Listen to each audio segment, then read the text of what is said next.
we're going to find out some more about Amelia Earhart. Are you excited? Yes, I hope you are. Okay, first of all, though, I like Ike. Very good. Who's Ike? That was the nickname for Dwight Eisenhower. He and his brother were given that nickname when they were younger. Ike stood for Eisenhower. Somehow that was the nickname for Eisenhower. So Dwight Eisenhower went to school where? Good, West Point Military Academy. And what was he known for? He was in let's just say, he was in how many wars? Which ones? World War I and World War II. And what was he known as? Really great general in those wars. He did some amazing things in those world wars. And after the war, what was he asked? Would you like to become president? And what did he say? Yes, I would. And so he used that what do we call, I like Ike? What is it called? Slogan when he was preparing for his campaign, right, to win the presidency. And did he win? Well, obviously. And what were some of the highlights of his presidency? What were some of the things that he did that were well known? Started the National Aeronautics and Space Administration, NASA. He served for 8 years. Very good. Yes, he added Alaska and Hawaii to the United States. What else? The interstate system, right? That was something else that he implemented during his time, and signing it into law that the African Americans would have the right to vote. So African Americans were going to be able to vote, and there was going to be a new interstate system. The space, exploration was going to start. All of these different things. And then, oh man, I just forgot. There was 2 things that I wanted to say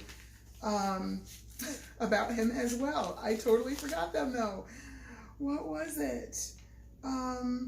Oh, yes, with the pledge, adding under God, and our national motto, in God we trust. Whew, okay. So now to Elizabeth, I don't know why I keep saying Elizabeth, Amelia Earhart.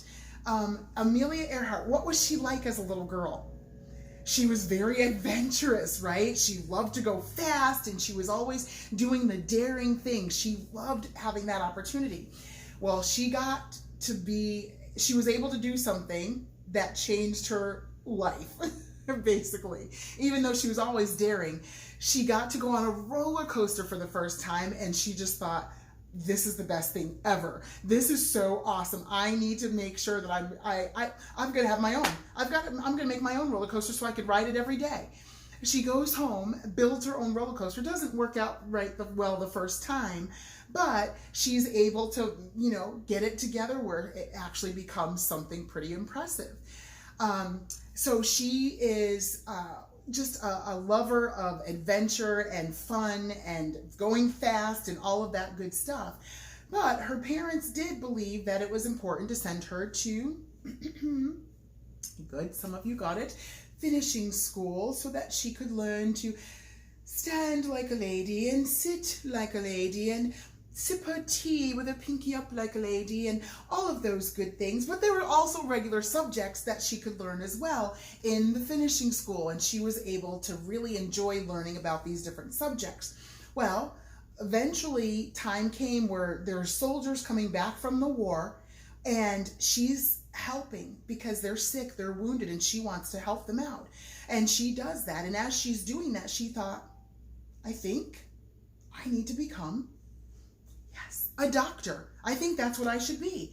And so she goes off to college. I'm going to have to go to college for that. So let me get to college and see what I can do. And she gets to college, and she can't do that much because she can't afford to stay. Sadly, she wasn't able to stay in college. So there goes that dream, that idea. And she's thinking, I just don't know what I'm going to do. I know what I'm going to do. I want to be a pilot. Her dad took her to an airplane show, and she saw those airplanes flying overhead, and she thought, I know what I want. I want to be a pilot. That's what I'm going to be. Well, that's where we are today, page 409. 409, learning to fly. Let's find out what happens. Amelia Earhart, look at this. She wasted no time at all.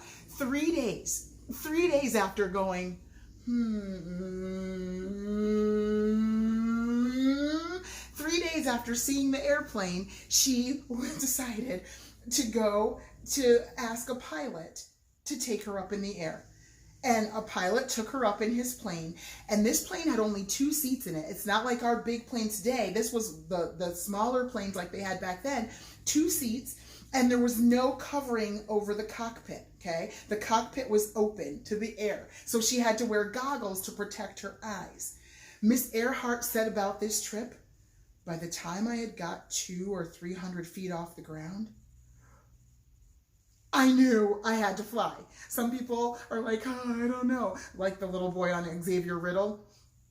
Well, I don't want to get off the ground, right? But she was like, I knew when I was 200 or 300 feet up, this is what I want to do. I need to do this. Flying lessons were expensive though. $1 per minute. And you're like, that's not that bad. But you think about it. If you go for an hour, that's $60. If you do that hour or even 2 hours, that's $120 in one day. And what if you did that twice a week? Okay, you're spending a lot of money. And back then, $60 is a lot of money. $120 is a lot of money. And so that was just a lot for them. Miss Earhart knew that she must find a way to pay for these lessons. I need to fly. I need to learn. I need to figure out a way. She and her mother both worked hard to save the money. Finally, she found a woman who would teach her to fly. Amelia Earhart asked her all sorts of questions. She was determined to become the best pilot she could be.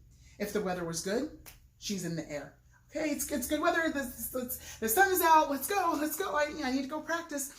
Okay, what time can we go? I'm ready to go. When the weather was good, she's in the air. If the weather was bad, it's rainy, it's cloudy, it's not really a good day. Are you sure we can't go up? Okay, we can't go up. That's fine. Okay, then she was reading books and she's studying how to be a better pilot. What do you do? How do we move this? And how does this work? All Miss Earhart could think about was flying. She even learned to repair planes. So she's just thinking about flying and planes and being in the air. It was just in her. Amelia Earhart was finally able to purchase her own plane. Not only is she learning to fly, but now she has her very own plane that she can take up in the air anytime she wants to. She painted it yellow and called it the Canary. She must have felt like a bird in the sky as she flew. To Amelia Earhart's surprise, her flight instructor got married and stopped teaching. During this time in America, married women usually worked only in their homes. Even though she had been asked, Miss Earhart did not want to marry because she did not want to give up flying. Flying was her true love. She saw her flight instructor get married and go, well, I have a husband now, so I'm just gonna, work from home like most of the wives. And she was asked by men, and she's like, nope. Thank you for asking, but I need to fly. I'm not going to stay home. I want to fly. I don't want to give up flying. Now Amelia Earhart needed a new teacher. She found a man who had not only served in the Army as a pilot, but was also a stunt or a trick flyer that could do all those fancy things. She began her flying lessons again and even learned to fly upside down loops. She was always ready to try daring things. Could she fly higher than any other woman had ever flown? Yes, Amelia Earhart took her plane to 14,000 feet. It was dangerous because there is less oxygen at this height. Her plane had engine trouble, but she landed safely, because that's the other thing. If you're up that high and you need to land quickly, it's more dangerous from up that high than being down lower. But she landed safely. Now she was determined to break even more records. She went higher than any woman had ever gone before. Now let's see what else we can break. Let's see what other records we can do. New records. Amelia Earhart heard about a man named Charles Lindbergh. Say that name? Charles Lindbergh, okay? Charles Lindbergh had flown across the Atlantic Ocean from New York to Paris. This sounded exciting. She wondered if she too could make a trip like this. George Putnam, a publisher from New York, asked Miss Earhart to be the first woman to fly across the Atlantic Ocean. How about giving that a try? Would you like to be the first woman to fly all the way across? There's a man that did it, Charles Lindbergh, but you could be the first woman to do it. Though she was only a passenger and not the pilot, she did not let this discourage her. So she didn't fly it herself. She was in the passenger seat, in the passenger side. And you're thinking, what's the big deal? Planes did not go that far then. They were very short distances that they would go, and especially going over the water, when if you plunge down, there's no runway to stop on. You just go into the depths of the deep blue sea. So that was a big deal. But she didn't let that discourage her, even though she was just a passenger, not a pilot. She hoped more opportunities would come her way because of the trip. Sure enough, the first flight was a success. Amelia Earhart became the first woman to fly across the Atlantic. Now, as a passenger, but didn't matter. She was the first one to do it. People were wild with excitement. They honored her with parades, compared her to Lindbergh, and called her Lady Lindy, because Lindbergh, okay, so Lindy kind of was a nickname, so they called her Lady Lindy. Miss Earhart did not like the spotlight. She just wanted to fly her plane and break even more records. Don't have parades for me. Don't treat me special. I just want to have, my airplane flight. That's all I want to do is fly my airplane. Though she did not like to make speeches and go to events, Amelia Earhart was happy to earn more money to spend on flying. She became the world's best known female pilot. Her picture was published in papers and magazines. George Putnam became her manager and arranged for her to make speeches and other appearances. Miss Earhart entered an all-women flying race called the Cleveland Women's Air Derby. 19 female pilots raced from California to Ohio. Today, this trip could be made in just one day, but in Amelia Earhart's time, it took 8 days to get there, California to Ohio. Several of the planes crashed during the race. Miss Earhart's plane flipped over when she was trying to land on the second day.